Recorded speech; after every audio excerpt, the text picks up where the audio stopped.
La puerta del portal se cerró detrás de mí con un chasquido que parecía pronunciar un nombre. Era la clase de silencio que pesa. La calle se había tragado hasta el sonido de mis botas. Yo llevaba en la mano la caja con medicinas y, al encender la llave de la puerta del piso, noté el olor a zumo azucarado que no podía identificar, como si alguien hubiera calentado fruta sin apagar la cocina. Había dejado la radio encendida al salir, apenas un hilo de boleros que se escuchaba desde el salón. Me detuve en el umbral porque algo no cuadraba. La mesita junto a la librería, donde siempre ponía la taza vacía, tenía una taza con té humeante. No era posible, yo no había vuelto aún de la farmacia.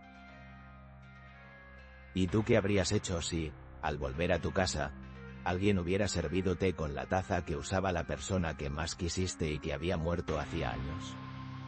¿Y tú qué habrías hecho si ese olor, esa taza, y el hilo de voz en la radio fueran suficientes para que la memoria te traicionara y te obligara a decidir entre creer en lo imposible o reconocer que tu propio recuerdo te estaba mintiendo? Lo peor que puede pasarle a un hombre mayor es que su memoria deje de ser un mapa fiable.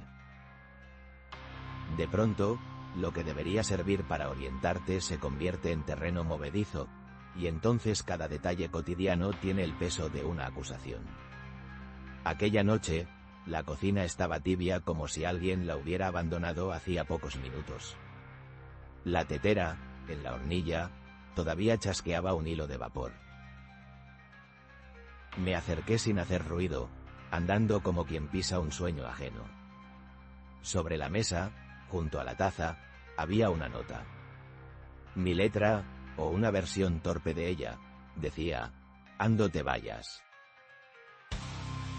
No voy a mentir, me temblaron las manos. La casa olía a su perfume más antiguo, aquel que guardaba en un frasco pequeño en el baño y que usaba solo en días de visita importante o cuando creía que yo necesitaba consuelo. Me quedé congelado, con el bolsillo de la bata apretando la caja de pastillas contra mi costado, sintiendo que la noche me miraba desde la vecina habitación. Esa noche fue el primero de muchos episodios que iban a poner en duda mi cordura. Al principio lo expliqué como descuido de algún intruso. Alguien que entraba sin robar, arreglaba una taza, dejaba una nota. Llamé a la policía, como se hace cuando uno necesita que la realidad tenga testigos. Vinieron, miraron, preguntaron cortésmente y no encontraron señales de violencia. Me ofrecieron un informe, palabras que se imprimieron con tinta oficial y que debían haberme calmado, pero no lo hicieron.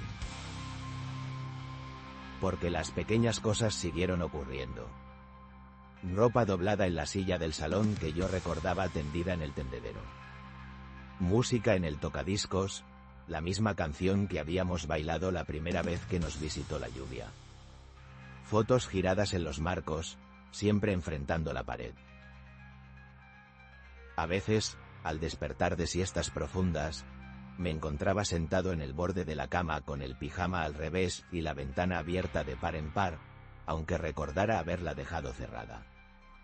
Perdón, decía una vez más la nota en el bolsillo de la bata, perdón escrita con la letra antigua, con las curvas que aprendimos juntos a raíz de una caligrafía que practicó mi mujer cuando tuvo tiempo para eso. Empecé a poner cámaras. No convencionales, no esas que uno compra en una tienda de lujo, una cámara de vigilancia sencilla en la esquina del salón, otra pequeña en la cocina. Las revisaba al día siguiente como quien revisa los resultados de un examen que teme reprobar. Pasaban horas sin nada y luego aparecía un minuto borroso en el que se veía a alguien moverse de espaldas. Nadie podía asegurarme quién era esa figura. El perfil, la postura, parecían familiares. Había veces en que juntando ángulos y conjeturas, juraba que se trataba de ella. Y otras, cuando la luz caía de otra manera, me parecía más bien la proyección de mis miedos. Los vecinos comenzaron a mirar. A mí no me preocupó hacerlo al principio. Para ellos yo era el viejo de la tercera planta, el que contaba historias junto a la chimenea en las cenas de comunidad. Pero cuando comenzaron a tocar la puerta con excusas torpes, un paquete, una pregunta sobre el gas, empecé a notar que mis movimientos eran escrutados con la misma curiosidad que se mira un animal enjaulado. Un jueves de lluvia, bajé al portal y me encontré con Teresa, la vecina del segundo. Ella me miró sin el gesto de antes, con una resistencia templada. «¿Estás bien?», me dijo. Me pareció que sus ojos buscaban en mi cara confirmación de algo que no quería decir en voz alta. En la escalera, me encontré con el chico que se ocupa del supermercado de la esquina. Me dijo, sin rodeos, que le extrañaba verme salir de noche tan a menudo. Le contesté que salía a comprar cigarrillos por la mañana y medicinas por la tarde, porque los días ya no tienen prisa para mí.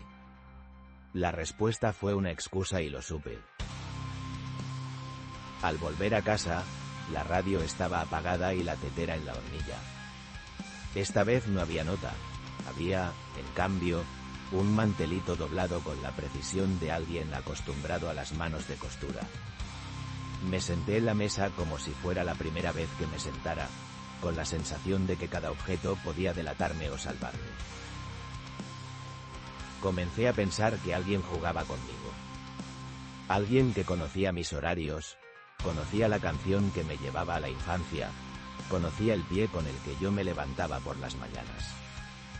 Pensé en amigos, en enemigos, en fantasmas de la prensa amarilla.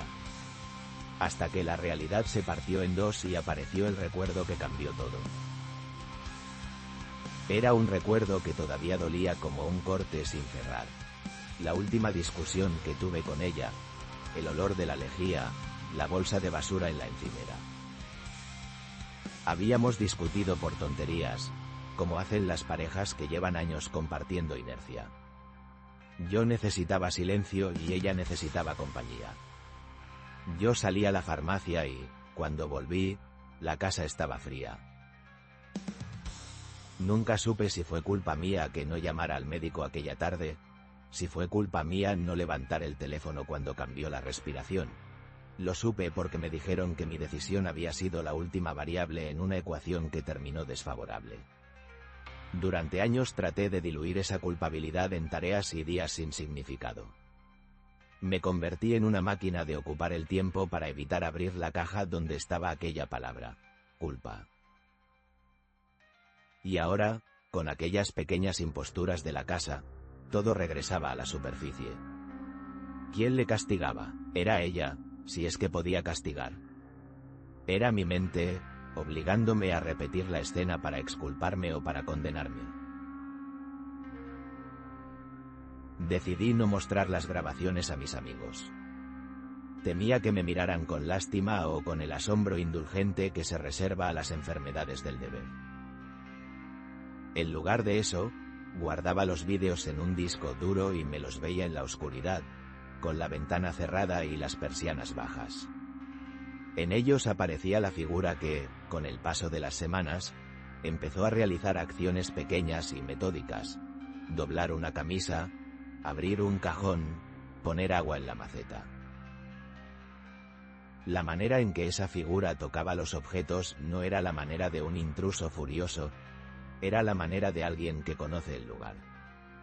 Tenía la familiaridad de quien ha pasado sus manos por ahí miles de veces. Y esa familiaridad me destrozaba. A los 4 meses de los primeros sucesos algo más rompió el hilo de la rutina. Encontré en el armario un sobre con una fotografía que yo no recordaba haber puesto allí. Era una foto de los dos, en blanco y negro, con el mar de fondo y la risa que siempre le salía cuando el viento le tocaba la cara. En la parte posterior, en su letra, una fecha y una palabra: regres. Regresa. Esa palabra me golpeó con la fuerza de un timbre en mitad de la noche. No podía pensar con claridad. Regresa, como si alguien esperara que yo volviera a ser el que era antes del accidente, de la palabra no dicha, de la llamada que no hice, de la puerta que se cerró. Empecé a despertar con detalles que no pertenecían a mi vida.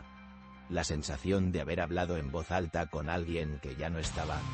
La certeza de haber fumado un cigarrillo en la terraza cuando en mi memoria no había cigarrillos encendidos desde hacía años.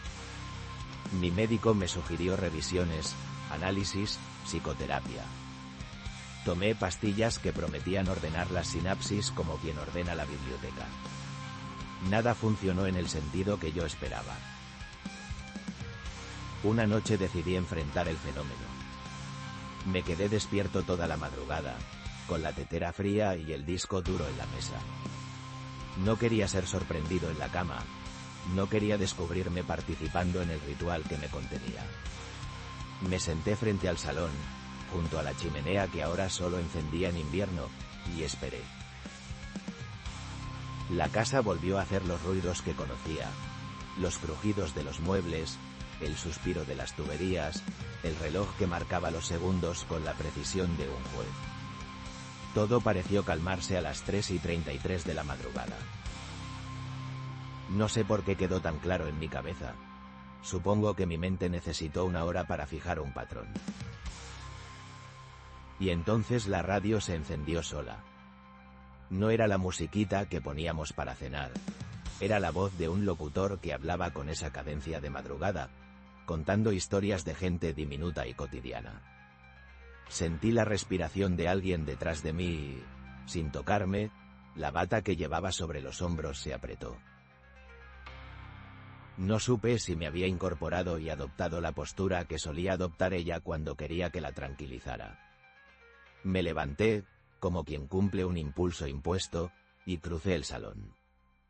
En el umbral de la cocina estaba la figura, de espaldas, inclinada sobre el fregadero.